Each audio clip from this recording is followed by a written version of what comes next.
Janet. Who did what, Pop? Yes, Peter, what has you upset? Servant bird is gone. I took it to bed, it fell asleep in my arms, and this morning it's gone. And nobody here would steal from you. You all had a motive, every one of you. You knew that I changed my will and left everything to the record, and that's why you wanted the record out of the way. Meg wanted to get a passport for her twin sister to get her out of the country, but the record wouldn't allow it. But Meg didn't count on me discovering she has no twin sister, and that Meg herself was recently released from the sanitarium. And that's where Chris came into the picture.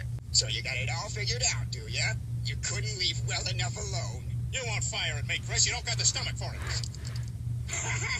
I'm sorry, Dad. I have no idea what you're talking about. Well, it sure is odd. A record doesn't just get up and walk away. Except for my old Alan Sherman record. If you ain't gonna play me, don't complain when I try to split. There's a lot of Jews out there still get a laugh off of hello mother, hello father. Ooh, such heat this morning. I don't need this jacket.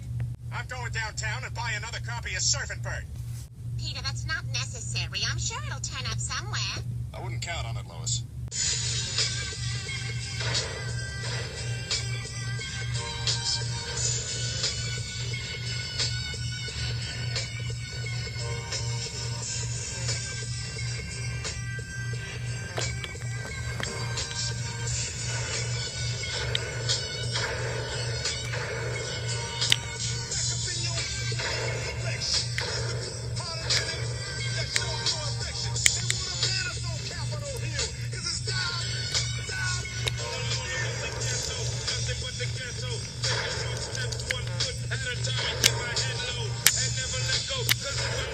Then I'll be